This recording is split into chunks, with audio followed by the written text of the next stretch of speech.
고린도후서 1장을 읽었습니다. 자, 고린도후서는 고린도전서와 이어서 두 번째 고린도 교회에 보낸 편지죠. 예, 바울 사도가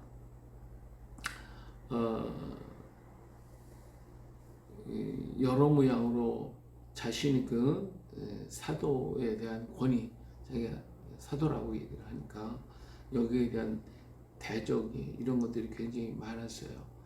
그러다 보니까 고린도 교회에서도 어떠한 그런 문제점이 생겨지게 되어 있기 때문에 이런 모든 것들을 좀 더 성실하게 이렇게 나타내기 위해서 쓰여진 편지라고 말하고 있죠.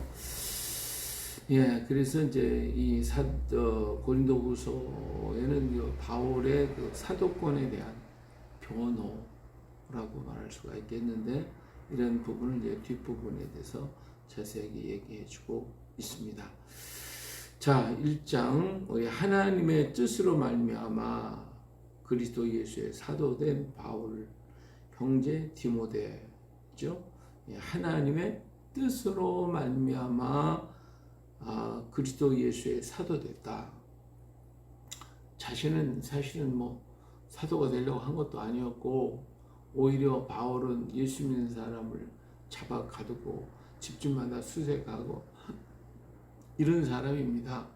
왜 이렇게 집집마다 수색을 했을까? 여러 가지 의견이 있을 수 있겠지만, 우리가 생각하기로는 이 예수님이 이제 부활하셨다고 그러니까 예수님이 부활하시는 사실이 정말 사실인가 거짓인가 이걸 증언하기 위해서 아마 예수 믿는 사람들의 집집마다 다 수색을 하고, 예수님이 시체만 나오면 다 나타나니까 그런 일을 하지 않았을까. 다메섹까지 간 것도 역시 그러한 이유였을 것이라고 생각합니다. 그런데 그가 다메섹에서 죽은 예수를 찾으러 갔다가 부활하신 예수님을 다메섹에서 만나잖아요. 그 만나는 순간 바울은 완전히 뒤집어지는 것이죠. 사람은 의인은 하나도 없고 다 죄인이기 때문에 다 죽어야 하는데, 그러한 예수 그리스도께서 부활하셨다라고 하는 것은 이건 놀라운 역사가 아닐 수가 없습니다. 그저 뭐 부활하는 것으로 끝나는 게 아니라 왜 부활했는가라고 하는 것이죠. 예수님이 부활하신 이유가 뭘까라고 하는 것이, 사망이 가둘 수 없다면 예수님은 어떤 분이에요? 죄가 없는 분이라고 하는 그러한 확신을 갖게 되는 것입니다. 인간 의인은 하나도 없다고 분명히 자기는 외치고 전하고 있는데, 예수 그리스도께서는 부활하셨거든요. 죄의 삭은 사망인데 사망에 가둬야 되는데 사망에 가둘 수 없다면 죄가 없기 때문에 그런 겁니다. 우리가 잡혀서 옥에 갇혔다가 하다가도 잡혀서 갇혔는데 그 조사를 보니 죄가 없다, 잠상이 없다 그러면 옥에 가둘 이유가 없는 거죠. 가둘 수가 없죠. 그러면 다시 나와야 되는 거죠. 예수님을 사망케 했어요. 그래서 옥에 가뒀어요. 가뒀는데 어때요? 보니까 죄가 없어요. 그러니까 가둘 수가 없죠. 그러니까 사망에서 토해내야 되는 것이죠. 나와야 되는 것이죠. 근데 이렇게 예수 그리스도의 부활을 목격한 바울은 정말 이 내가 사도가 됐다고 하는 이 자체가 이게 하나님의 뜻이 아니고는 안 된다는 것이죠.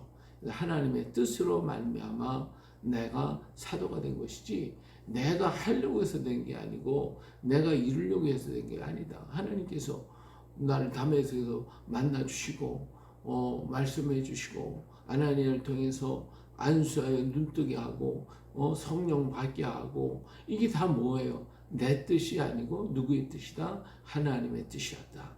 하나님의 뜻으로 말미암아 내가 사도된 거지, 내가 사도가 되려고 뭐 발버둥을 쳐서 된 건 아니고, 내가 뭐 예수를 배워서 것도 아니고. 그러니까 바울 사도가 늘 한 얘기, 난 예루살렘 와서 사도들 만난 적도 없어. 그래서 뭐 베드로나 현용제도 잠깐 만났을 뿐이 그분들에게 무슨 예수 그리스도를 배우고 공부를 배우고 아니다 그거죠. 그게 배워서 난 사도가 된 사람도 아니다라는 것이, 하나님께로부터 직접 예수 그리스도를 말미암아 직접 나는 택함을 받았고 그래서 사도가 되노라고 하는 것을 그는 여기서 분명하게 이야기하고 있습니다. 그렇기 때문에 내가 사도된 것은 하나님 뜻이다. 그래서 그리스도 예수의 사도가 됐다. 이렇게 분명하게 자기의 사도성을 얘기하고 있습니다. 오늘 우리도 내가 주의 일꾼이 된 것은 내 뜻이 아니라 하나님의 뜻으로 말미암아 됐다라고 하는 이런 확신, 이런 믿음, 이런 증거가 우리에게 있어야 할 줄로 믿습니다. 그래야 흔들림이 없거든요. 그래야 약해지지 않고 오직 담대하고 굳건하게 서서 나는 하나님의 뜻으로 됐다라고 하는 이 확신을 갖고 갈 때에 우리의 하나님의 일꾼됨을 우리는 분명하게 나타낼 수가 있습니다. 그래서 바울은 분명히 하나님의 뜻으로 됐다. 그리고 또 형제 디모데도 역시 그렇다. 라고 하는 것을 얘기하고 있습니다. 그래서 하나님의 뜻으로 말미암아 그리스도의 사도된 바울과 형제 디모데는 고린도에 있는 하나님의 교회와 또 온 아가야에 있는 모든 성도에게 고린도에 있는 어떤 교회요? 하나님의 교회입니다. 하나님의 교회. 교회는 인간의 교회가 아닙니다. 인간이 이리저리 움직이고 좌지우지하는 게 아니라 하나님의 교회다. 하나님의 이름으로 세워진 것이잖아요. 하나님이 성전을 만드시고 뭐라고 했어요? 내가 거기 있을 수가 있겠냐는 것이죠. 솔로몬은 그런 기도를 했어요. 어떻게 내가 지은 이 성전에 하나님이 계실 수 있습니까? 그러나 주의 이름이 있는 곳에 이름이 있단 말이에요. 하나님의 이름이 있는 곳이거든요. 그러니까 하나님의 이름이 붙었기 때문에 하나님의 것인 거예요. 모든 것에 성전이 하나님의 것인 것처럼 교회도 역시 하나님의 것이다. 우리는 내 것이 아닙니다. 교회는 하나님의 것이기 때문에 사람이 좌지우지할 수가 있는 거예요. 또 교회는 우리들 자신이 우리 몸이 교회 성전이잖아요. 그렇다면 내 것은 내 것이 이것이 내 것이 아니라 하나님 이름이 딱지가 붙어있는 하나님의 것이에요. 내 마음대로 하는 게 아니에요. 하나님의 말씀만을 전하고 하나님을 증거하고 증언하는 것이 우리가 해야 할 일이다 라고 하는 것을 여기서 분명히 말씀하고 있습니다. 하나님의 교회, 하나님의 교회. 그리고 온 아가야에 있는 모든 성도, 오늘은 성도, 거룩한 무리, 거룩한 백성들이에요. 하나님은 거룩한 자를 들어 쓰시지 불결해지고 더러워지면 버리십니다. 언제든지 하나님은 쓰셨다가도 과감하게 버리시거든요. 왜? 더러워지면 버리는 거예요. 사람이 교만해지면, 음란해지면, 더러워지면 버리시는 거예요. 하나님은 금그릇이나 은그릇이나 나무그릇이나 질그릇이라도 하나님의 집에는 큰 집에는 금그릇과 은그릇뿐 아니라 나무그릇과 질그릇도 있어 귀하게 쓰는 것도 있고 전하게 쓰는 것도 있나니 그러므로 누구든지 이런 것에서 자기를 깨끗하게 하면 바로 이렇게 하나님 앞에 깨끗하게 하면 하나님이 귀히 쓰는 그릇이 돼요. 하나님은 쓰시기에 부족함이 없도록 하신다 말씀하셨거든요. 그러니까 오늘 우리가 아무리 금그릇이라도 더러우면 못 쓰는 거예요. 질그릇이라도 깨끗하면 쓰시는 거예요. 그래서 우리가 성도가 되어야 할 줄로 믿습니다. 자, 그런 사람들에게 하나님 우리 아버지와 주 예수 그리스도로부터 은혜와 평강이 있기를 원하노라. 하나님의 은혜와 평강은 위로부터 내려오는 것이요 하나님이 우리에게 주시는 것이 아니고는 이룰 수가 없습니다. 언제나 우리의 은혜와 평강 위로부터 주어지는 것이지 내가 만들어가는 것은 아니다. 우리 주님이 주신 은혜를 기뻐하고 감사하고 하나님을 찬양할 때에 더 큰 하나님의 은혜가 나타나죠. 그렇기 때문에 3절에 찬송하리로다. 그는 우리 주 예수 그리스도의 아버지 하나님이시요 자비의 아버지시요 모든 위로의 하나님이시요 우리의 모든 환난 중에서 우리를 위로하사 우리로 하여금 하나님께로 받은 위로로서 모든 환난 중에 있는 자들 능히 위로하게 하시는 이시로다. 그랬어요. 자, 우리 하나님 어떤 하나님이시라고 그랬어요? 자, 우리 주 예수 그리스도의 하나님, 우리 하나님은 자비의 아버지십니다. 자비.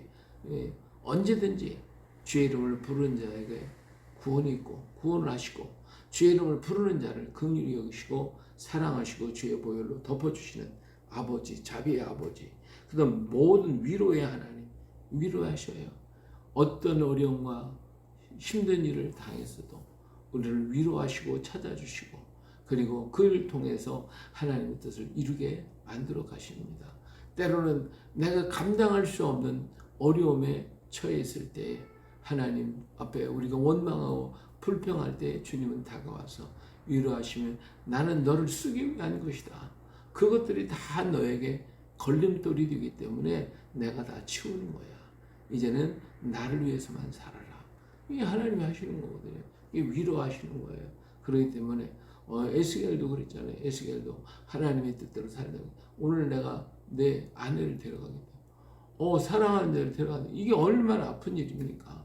그러나 하나님은 에스겔에게 더 큰 하나님의 사명과 임무를 주시기 위해서 이 역사를 맡겨주셨거든요. 때때로 우리는 감당할 수 없는 어려움이 있을 때에 하나님 나를 더 귀하게 쓰시기 위해서 그래서 하나님은 그런 모든 것들을 걷어버리시고 그리고 새 역사를 만들어 가시는 하나님이요. 그렇기 때문에 그곳에서 우리는 위로함을 받고 거기서 다시 한번 일어날 수가 있게 되는 겁니다. 그래서 모든 위로의 하나님, 환난 중에서도 또 위로하여 주시고 우리의 용기와 힘을 주시고 또 나아갈 수 있는 능력을 주시는 하나님이시거든요. 그렇기 때문에 우리가 힘이 약해지지 말고 흔들리지 말고 정말 주님을 붙잡고 걸어가야 할 줄로 믿습니다. 그럴 때 하나님께서 놀라운 은혜와 평강으로 우리에게 주시고 성령으로 충만케 하여 주십니다. 그래서 우리가 찬송하리로다. 우리는 그저 찬송할 것밖에 없습니다. 내가 아스팔트 길만 닿을 때만 찬송할 게 아니고 풀밭에 들어갈 때만 찬송할 게 아니고 가시밭을 들어갈더라도 골짜기를 지나고 자갈밭을 지나갈지라도 우리는 찬송하며 가야 됩니다. 하나님의 그 길을 통과해야만 하기 때문에 때로 우리는 자갈길로 인도하시는 거거든요. 때로는 어떤 때는 가시밭길로도 이끌어 가시거든요. 그 길로 가야 그 다음 자리에 더 아름다운 곳이 있으니까. 그런데 중요한 것은 내가 그 길을 갈 때에 그 가시에 다 찔리게 하는 게 아니라 우리 주님이 먼저 앞서가신다는 사실이에요. 앞서가셔서 가시를 제거해 가면서 가시는 거니까 가다가 조금 찔렸다고 원망 불평하지 말고 나 앞서가서 가시관 쓰시고 가신 주님, 고난의 길을 십자가의 길을 짊어지고 가신 주님께서 나의 길이 되셔서 이끌어 가셨다는 것을 믿고 힘을 얻고 용기를 얻어야 할 줄로 믿습니다. 우리는 더 강해져야 돼요. 담대해져요. 그래서 그리스도의 고난이 우리에게 넘치는 것 같이 우리가 받는 위로도 그리스도로 말미암아 넘치는도다. 이 은혜를 깨닫고 정말 하나님의 은혜가 그저 감사한 것밖에 없잖아요. 하나님의 넘치는 은혜밖에 없잖아요. 그렇기 때문에 이런 믿음으로 말미암아 우리가 위로가 차고 넘쳐나서 모든 환난 속에서도 이 위로로 인하여 새 힘을 얻어야 할 줄로 믿습니다. 우리가 환난 당한 것도 너희가 위로와 구원을 받게 하려는 것이요 우리가 위로를 받는 것도 너희가 위로를 받게 하려는 것이니 이 위로와 너희 속에 역사하여 우리가 받는 것 같은 고난도 너희도 견디게 하리라 그러잖아요. 그래서 너희를 우리의 소망이 견고함은 너희가 고난에 참여한 자 된 것 같이 위로에도 그럴 줄을 압니다. 할렐루야. 우리 하나님께서 우리에게 새로운 소망, 그 고난 속에서도 소망을 주시거든요. 그 소망이 우리 큰 위로가 되고 큰 힘이 되고 용기가 되어지는 것입니다. 바울서도 이렇게 간증하잖아요. 형제들아 우리가 아시아에서 당한 환난을 너희가 모르기를 원하지 아니하노니 힘에 겹도록 심한 고난을 당하여 그렇잖아요. 힘에 겹도록 살 소망까지 끊어졌다 그랬어요. 우리 자신이 사형 선고를 받은 줄 알았더니 얼마나 어려웠으면 이렇게 살 수만까지 끊어 사형 선고를 받은 줄 알았으니 이는 우리로 자기를 의지하지 말고 오직 죽은 자를 다시 살리신 하나님만 의지하게 하게 하심이라. 얼마나 이런 일을 통해서 정말로 감당할 수 없는 어려운 시험 속에서 하나님이 우리를 콱 붙들고 야 힘들었지. 그러나 내가 너에게 더 큰 인물을 줄 거야. 더 귀한 일을 줄 거야. 이러면 소망을 주시고 꿈을 주시고 그래서 이기게 하는 더 큰 힘을 얻게 만들어 주시는 하나님이시잖아요. 그가 이 같은 큰 사망에서 우리를 건지셨고 또 건지실 것이며 이후에도 건지시기를 그에게 바랍니다. 그렇기 때문에 언제든지 이런 고난의 길을 걸어갈지라도 우리에게 더 큰 소망을 주고 그것이 바로 하나님의 사랑을 통하여 이루어지는 것이고 하나님의 사랑의 역사라는 것을 믿고 우리가 흔들리지 말고 걸어가야 됩니다. 과거에도 현재도 앞으로도 그런 일이 있을지라도 조금도 흔들리지 말자라고 하는 것을 말씀하고 있잖아요. 너희도 우리를 위해 간구함을 도우라. 이는 우리가 많은 사람의 기도로 얻은 은사로 말미암아 많은 사람이 우리를 위하여 감사하게 하려 합니다. 우리는 서로가 이런 환난과 어려움 속에 있는 형제를 돕고 기도로 밀어주고 함께하고 역사할 때에 우리에게 더 큰 주의 은혜가 넘쳐나게 될 줄로 믿습니다. 오늘 나의 뜻이 아니라 하나님의 뜻으로 말미암아 예수 그리스도의 사도로 부르심 받은 바울처럼 오늘 우리도 주님의 뜻으로 하나님의 뜻으로 말미암아 예수 그리스도의 일꾼 되고 주의 자녀 되고 성도가 된 오늘 우리 오직 찬송하리로다. 우리에게 어떤 일을 당할지라도 우리의 자비하신 하나님, 위로의 하나님, 환난 중에서도 위로해 주시고 용기와 소망을 주신 하나님을 붙들고 정말 감사하며 찬송하며 나아가는 복된 날 되시기를 예수님의 이름으로 축복합니다. 할렐루야.